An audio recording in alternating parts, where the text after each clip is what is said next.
I dish them out whenever I can. So we move on to my fourth pick for this year, Jack Miles, God in the Quran. He's not a Muslim, he's an Episcopalian American who's written a book called God, a Biography, which got the Pulitzer Prize a few years ago. He writes in the New York Times, and is a kind of well-known voice on the interpretation of religion, and he's written a book about the God of the Quran, coming to it as a kind of open-minded, open-hearted, curious American of the best sort, worried about the growth of sort of Trumpian Islamophobia in his country, and looking at the Quran and its portrayal of the divine with a fresh objective eye. And it's not an academic book. It's not packed with footnotes, but he's done a lot of reading in Islamic literature as well as with Quran. And his conclusions are very interesting. The American evangelical kind of warmongering stereotype is of Islam as this religion of the sword, not a religion of peace, and Christianity as being the religion of Jesus, meek and mild, turn the other cheek, and therefore better. And his comparison actually, even though he's not quite at ease with it, and isn't quite sure where to go with it theologically, he leaves it really as a question, is that it's kind of the other way around, which is not what he expected when he began his quite meticulous study of the Quran. So he begins by talking about how the Bible ends with the violence of Jesus at the end of time, and the violence of the language, which is very important for American evangelicals, was used a lot in the war on Iraq, when it was thought that Iraq was Babylon, Babylon would be overthrown, God would give victory to Israel, the mosque would be destroyed, the temple would be rebuilt, there would be lots of trumpets sounding, and Christ would come again, which is a view many millions of evangelicals in America and in kind of prosperity gospel environments in places like Africa believe in, which is Armageddon type language. But this idea of the violent Christ with his eyes of fire and feet of brass, who comes to hurl the unbelievers into eternal fire. I saw an angel standing in the sun, and he shouted aloud to all the birds that were flying high overhead in the sky, "Come here, gather together at God's great feast. You will eat the flesh of kings, and the flesh of great generals and heroes, the flesh of horses and their riders, and of all kinds of peoples, citizens and slaves, small and great alike."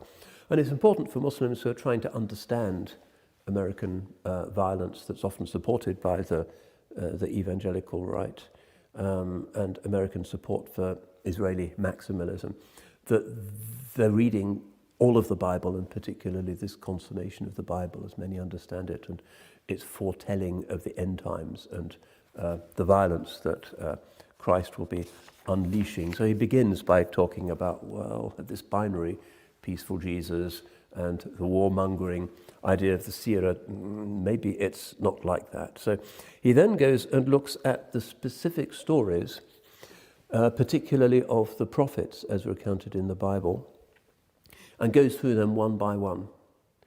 Job and Jacob, and the casting out of Ishmael, the fate of Hagar, Joseph, all of those stories, Moses, and particularly looks at what Bible specialists call the text of terror, which is the extreme acts of ethnic cleansing and aberrant violence that are endlessly attributed to the prophets and their adherents in the Hebrew Bible, the herem, the sacred extermination.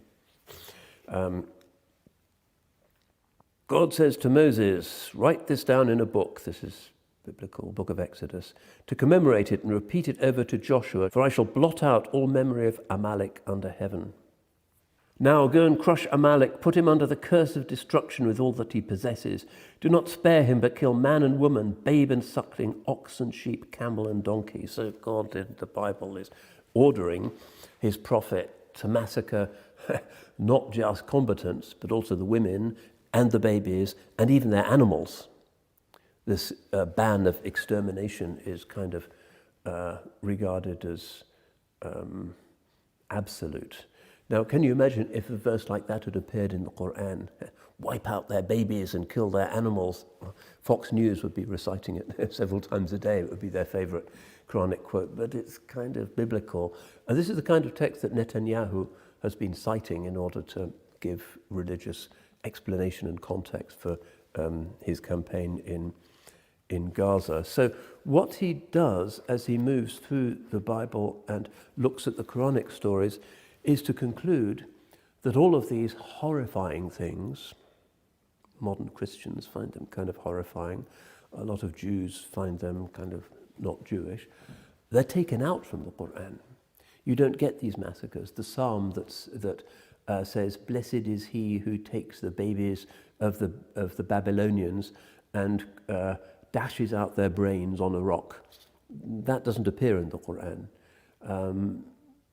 The story of and the dubious stories about the prophets, so Lot sleeping with his daughters and Solomon hankering after foreign deities, and all of the very dubious tales, even the story of Abraham, the binding of his son. In the Bible, what he sees as a rather nasty touch is that Abraham doesn't tell his son that he's about to kill him. It's going to be a kind of paternal surprise. In the Quran, of course, the first thing that Abraham does, alayhi salam, when he sees the dream, is to go to his son and to say, "This has happened.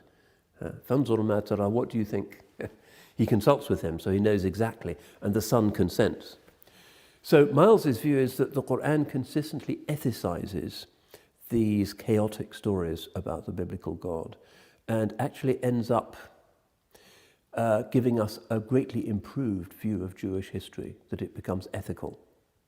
It's the opposite of anti-Semitic because it's taking out and reforming and saying, these stories are not true. Your prophets, your story is actually really ethical and really beautiful. So he ends, with some interesting reflections, what to do with this. So he says things like this. He's quite smart. "I recognize a brilliant symmetry in how Islam combined Judaism's criticism of Christianity with Christianity's criticism of Judaism. Christianity insisted against Jewish tradition on universalizing God's covenant with Israel to include, in potential, all of mankind, dissolving Israel's privilege in the process. Islam accepted this critique. The Muslim Ummah is as universal in aspiration as the Christian Church. Judaism insisted against emergent Christianity that as God alone was divine, there could be no two powers in heaven. Jesus was not the Lord, only the Lord. Ha-Qadesh Baruch Hu was the Lord. Islam accepted this critique. There is no room in its theology for a divine Christ or any other power associated with the one and only God. From each, by a kind of radical simplification, Islam took was most precious and most defining, and yet at the same time eliminated from each what was most problematic. From Christianity, it stripped off the doctrine that had produced, by the time of Muhammad, endless controversy and multiplying sectarian division, while from Judaism, or from the Jews as a people, it stripped off the sense of privilege as the one and only chosen people of the one and only God. So by the time he's got through all of these stories and done this work, he's kind of really transformed. That the Quran represents exactly the solution to these ethical difficulties and these theological problematics, and kind of gets the best, as he sees it, of the two religions and creates a new religion with it that ethicizes the whole story of monotheism. So I can recommend this, God in the Quran by Jack Miles, wholeheartedly, I think, as a good refutation of Bible bashers who say that Islam is violent. They need to kind of have their noses rubbed in the pages of the Old and the New Testament and asked to read this to see what the comparison really looks like when a kind of open-hearted American Christian is prepared honestly to do the work. So my final book, this